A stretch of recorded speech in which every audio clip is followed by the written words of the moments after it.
All right, we're fired up for the day. Hey guys, happy Friday. I have a kitty cat on my lap. Ow, and she's biting me. Nice. So I am going to pop the chat link in right away so we know what we're doing, where we're going. And where is that chat link? Here we go. Drop your story here. There we go. Hello. Welcome.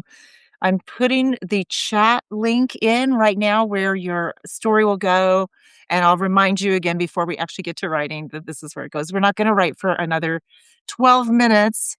Then we'll start the timer. I'll show you the photo. We'll start the timer and we'll get cranking if you've not done this yet. It's super fun, super easy.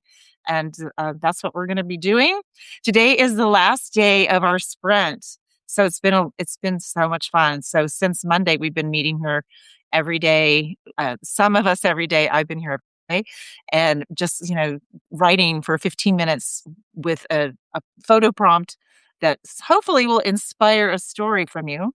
There's the cat. The cat's there. She goes. Say hi to Elsa. Elsa, the Wonder Cat.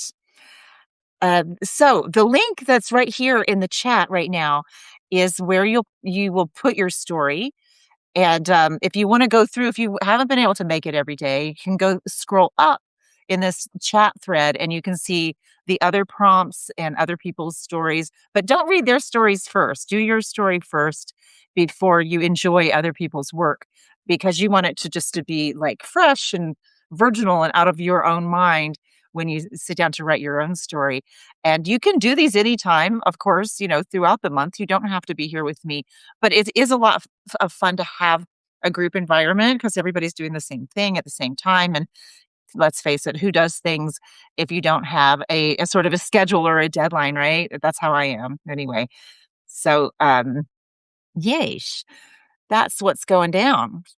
Now, I want to mention that yesterday, one of the storytelling challengers, Antonio, had a really good point. If you want to look at Thursday's thread, he did what he calls imagination streaming. And he explains a little bit about how he does that to come up with a story and to make the photo prompt feel very real. And basically, let me see if I can summarize what he said. You look at the photograph and you close your eyes for a moment after you've looked at the photograph, and then you start to imagine the most minute detail, like if it's an animal, and often it is an animal in photo prompts because animals are a very universal topic.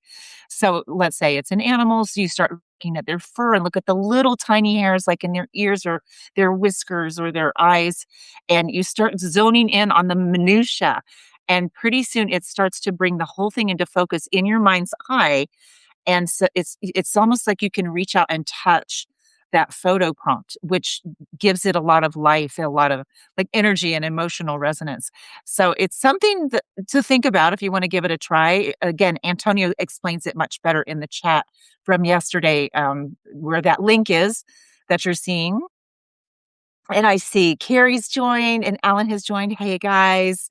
And I dropped the link where we're going to add our story into the chat, and we're going to I will keep reminding people that's where it is, because a lot of times people will still ask, and that's fine. That's the way it goes. So we're going to crank it up in 9 more minutes. I'll show you the photo prompt.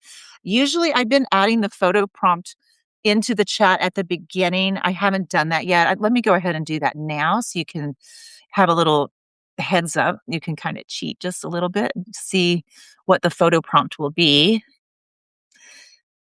Let's see if I can edit my post. So if you follow that link that's in the chat right now, you'll see today, day 5. Let me share this with you so you can see what I'm doing. Okay, there you should be able to see the actual chat right here. Day 5 is the last day of the April Storytelling Challenge. We're going to do it again June the 22nd. It's the fourth Monday of every month. And next month, that's June the 22nd. So you can mark your calendars. Of course, I'll be sending reminders when it gets closer. And I also have a ritual lab that's coming up on May the 20th for paid subscribers. If that's something you're interested in. This picture of me and my horse is not the prompt. The prompt is, let me see if I can add it.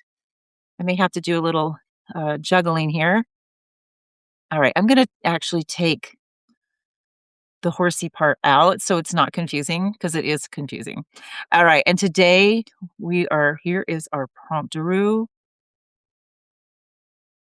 Oh, it stayed. The picture of me. So it's not me. Don't write a story about me and the horse. I mean, I guess you can if you are so inspired, but this is the photo prompt for the day. It's this little puppy laying on a boat, and you'll see it in living color in a few minutes in a much bigger way when I'm going to stop sharing this piece. Oh, Dot's here. Hello, Dot. Hello, Daniel. Good to see you guys. Just as a review, at the top of this chat is the link where we're going to write the stories. We're going to start straight up in 6 minutes, start the timer, which is a 15-minute timer. I'm going to show you the prompt, and you're just going to rock it out and write a story that's inspired by that prompt. The 15 minutes goes by really fast, so don't worry about editing and cleaning it up or punctuation problems. It's no biggie. It's getting the thoughts out quickly without second guessing yourself, and it's a muscle that you're building, which is really the whole purpose of this program. It's or the challenge or whatever. It's not really a program, but it's like exercising. It's like reps. um just checking to see who else has come, and we're still doing good. All right, there's a few more regulars besides Alan who I was hoping I could hit up. And Alan, you might start thinking about this. Like, has this challenge helped you in any way, or is there something you got out of it? Or how would you describe this challenge? I'd love to hear a little feedback um, in the chat, or you can tell me later in Substack. We have the communication lines are always open, but I want to make sure that people are getting something out of it because I am. I'm having a ball, and so I just want to make sure you guys are too. In 5 more minutes and counting down, we're gonna get to the photo prompt. Let me double check I've got it set up properly. Yep, I sure do. Very cool. So I'm really happy that there's some new names on here that have joined us. This has been a huge learning experience for me because I've not really done anything like this on Substack. I've had a Substack account probably like a lot of you guys for a while, and I haven't really done much with it. And then I thought I was running this challenge on Facebook, and had a lot of members, almost 1,000 members, and nobody was getting the messages, and so there'd be a handful of people who would show up. Now, there may only be a handful of people who show up on Substack, but I know that Substack will let them know that something is up, whereas Facebook never would. And so there's much more exposure possibility through Substack. And I like the platform better. So this has been a real fun learning experience for me. And that's why I want your feedback to see what can I do better? How can I make this like something that serves you guys too? Alan, oh, hi, Michael, you're here. Yay. Um, and Michael, you've been coming too, so you might want to help me with this. I'm just looking for how this has helped you, if it has, or what you got out of it this week, so I can make sure that like the future ones are also really cool and really useful to you guys who are coming to the call. Because I'm not kidding myself. We are busy, and I don't care. Even 15 minutes out of your day every day, it's still a commitment. And I appreciate you who have come at any time. If you come later, you watch later, or if you show up live, I really appreciate your time and I respect that. So thank you. And I just want to know how to keep delivering. So if you can help me out, that'd be awesome. So I'm going to read what you wrote, Alan, because I haven't read it yet. Um, Alan says it has. I love these. Actually, last night I didn't know what to write about, but I subscribed to a word of the day. That's cool. Yesterday, I didn't know what the word I sent was. It was weird because I used it to write a story. Nice. Oh, cool. Thank you. And then Michael says it's been great for taking immediate action because of the timed aspect. Yeah, that's cool. If I ever have a deadline, I don't know about you guys, but I always write better when I use the timer. It's like the whole good old Pomodoro technique. I didn't know it was called that when I started using a timer, but Eugene Schwartz did it. The famous legendary copywriter would set a kitchen timer, and there's some science that backs it too. I do think that the timer is a huge part of it because otherwise you can sit here and question yourself and have a lot of self-doubt, like, "Is this the direction?" Or you play around with it so long, but you have 15 minutes, so you need to get it done, right? I find myself doing the same.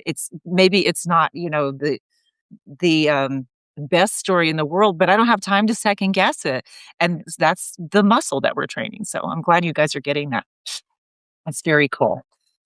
Awesome. Alright, gang, 2 more minutes, and we will get going. Again, I'm gonna drop the chat link in because no matter how many times I drop it in, people tend to scroll past it or miss it, and that's fine. Here it is again. Very nice. Awesome. Yeah, I'm gonna miss this. It's been a fun commitment for the week, like having to show up here every day, and I'm writing right alongside with you, so that's been really fun too because it's really easy for me to let you guys go and then read your stories afterwards and not do anything, but to I'm living it with you. I know what you're going through. I feel the struggle of, even though I get to see these photo prompts ahead of time because I do pick them, I don't sit and think like, what kind of story can I craft out of it? What I think is there something going on that would be easy to pull a story out of? Does it look like an event or a situation or something like that? A lot of times I use animals. I think this time it's been exclusively animals because I was thinking, yeah, I could do a sunset and I may, or a rainbow, but there's so much that you have to fill in the blanks for. When I use something like an animal or um, something that's kind of quirky and weird, which there will be some more quirky, weird ones next time. I've got a cool collection, but it's a little easier to inactivate your brain rather to activate your brain. Nice. And Michael says, I did a self assessment last week with a prompt I got from Rich Sheffron, and it nailed me down as someone who overthinks without deadlines. Ha ha. With deadlines, I am dangerous and insanely productive. I love that. And I concur. I feel the same way because it's so easy to just let the time drift away. It doesn't take long at all. And with that, it is time to write. I feel like I don't know if you guys watch Survivor. I'm a Survivor fan. I've been watching it since the beginning. I took a break for a while, and now my husband and I are glued to the TV. It's fun. And Jeff, the host, always says, "And now it's time to vote." So now it's time to write. Let me share the screen and give you your prompt. And there it is. And I will also be writing right along with you. I mentioned earlier when Antonio had a cool post yesterday in the chat about how he was able to get this story by doing what he calls, um, oh my gosh, now I can't remember what it's called. It's in the chat, but it's sort of imagining making this visual even more real by closing your eyes and seeing that picture, making it appear in your mind's eye and looking very closely at the details, like the little hairs in his ears, the wetness on his nose, the smiley face pants in the background, like all of this until it becomes so real that you can almost touch it and you can feel like you're in that photograph. It's a little woo woo, but it's kind of cool and it does seem to work. I don't know if it would work for you guys, but it worked for me. It worked for Antonio. So it's something to think about. And he has a better explanation in the chat from yesterday. It's in that same thread that I posted in our chat. So I'm going to start the timer and stop talking and let you guys focus. And I will be here. I'm going to turn my mic off, start the timer, and let's go.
All right, guys. Okay, so, yes, if you joined once we started already, there was no audio. It's not you, it's just us.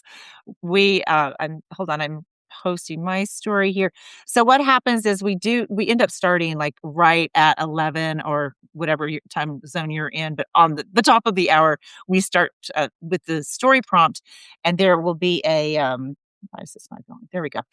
There is the timer that you saw going and, the photo that you're supposed to write a story about. Now you can still if you miss the 15-minute window, you can do this on your own at home and then post it in this, chat. I'm gonna pop this again. The link is in the chat if you wanna scroll up, but I'm gonna pop it in again just to make sure. Let's, stop share. Okay, hang tight while I work all these levers, make sure everything's flowing. So, chat, chat, chat, here we go. So the key is to make sure if you do this later, which you're totally welcome to do, the key is to time yourself for 15 minutes. And we were talking a little bit about the importance of how that works as far as keeping a deadline and keeping your brain just kind of going, whether you're ready to or not, and to stop a lot of self editing. As writers, I know I do this as a copywriter. A lot of times I'll write a sentence and I'll go like, no, no, no, no. And I'll edit myself before I ever get down everything that I want to say. And what you do is you train your brain to stop and start and stop and start. So this kind of flow actually is a good exercise for your brain as well. So make sure you use a 15-minute timer. That's so we're all consistent. On your own, if you prefer doing a little bit longer or something, that's fine with me. You just work out what works for you. But in this environment, we do 15 minutes. And so that is not my corgi. It was someone else's. I don't know whose corgi it is. Maybe it's Queen Elizabeth's. But it was a photo prompt that I found. And so then you post it in your story in that link that I just put, the Substack chat. And we'll do this again next month, June 22nd. We fire this up again. This is the last one for this session. But let's look and see what you guys wrote. How do I share you? Share the chat. It looks like we have a lot of good input already. So I'm psyched about that. Okay, so here we go. Mo, again, probably the fastest writer in here. You get so much content going so quickly. No, you can't join live. I see. No problem at all. I thought that was your whole story. I was like, dang, you are impressive. All right, Dot, can we look at your story? Let's have a look. All right. So I think you guys, yeah, you should be able to see this chat. I see that you see this chat. So let's see what Dot wrote here. Unbelievable. They actually expected me to do this. Like it's my job or something. I mean, seriously, my heckles are still up. I'm so angry. I got to tell you, like, I feel the heat right off the bat. So, good job infusing emotion immediately. Apparently, I'm supposed to, like, bark and warn them when someone is coming. "Woof, woof, there. Happy?" I'm not sort of what do you call them? Malinois. You know the dog I mean, those big, athletic, eager to please ones. They'll do anything for a game of tug of war. Not me. I'm way too magnificent for this type of thing. I mean, look at my soft fur. I'm the one who needs protecting from the sun, for example. That's why I'm in this cozy, shaded spot, enjoying the gentle rocking of the boat and the sound of the ocean. It's helping me calm down after hearing this preposterous idea. Guard dog, whatever. Next. Deep breath in, deep breath out. Sigh. I love it, Dot. That is that's a fun one. You really got into that dog's personality. Super cool. All right, let's see what Alan wrote here. The professional's prerogative. You know, I mentioned how much I loved when you guys put a title, and I forgot to do it. But I like this, the professional's prerogative. You're looking at a creature who has seen it all. He's done the time, he's chased the shadows, patrolled the perimeter, and survived the grueling politics of the neighborhood dog park. That's not just a corgi on a boat, that's a seasoned operator who has officially retired his give a damn for the afternoon. It's so nice, so good. In the writing business, we call this the incubation period. To the untrained eye, it looks like laziness. To the pro, it's a mechanical necessity. You can't write with blood tax intensity if you never refill the tank. You can't find the sensory details of a story if your own senses are fried by the glow of a laptop screen. Preach it. This is all so true. The captain has the right idea. Find the sun, angle the sensors, ears, shut down the processors. He isn't worried about the next lead, the next draft, or his next meal. He's fully invested in the now. If we're going to stay human, or in his case, canine, this is how we do it. We work like specialists and we rest like royalty. Anything else is just being a commodity. Such great writing there. Obviously, a professional writer, very good. I mean, there's so much good stuff, so much good texture going on here. But and I like how you actually made a parallel, like a lesson, a life lesson for humans as well. So this could actually be the seed of a story or an article or something that you're writing. Um, I'd be curious to see if you can do that. Oh, I challenge you. I challenge you. See if you can do that. And then there's my story. And I guess I could read it since this is all we have posted. And this is normal. Normally, people will trickle in with their stories a little bit later.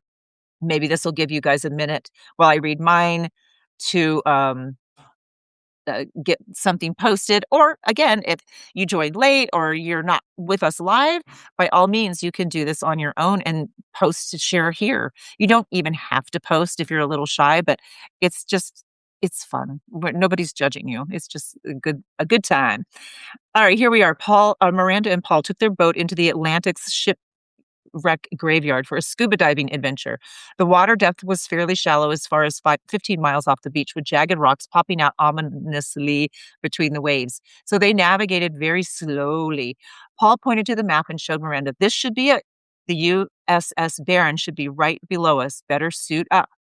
This is the part Miranda hated about scuba diving. In the water, she felt graceful and weightless. On top of the boat, she felt like a clumsy cow weighted down by tanks, awkward fins, and a tight face mask that made it hard to breathe.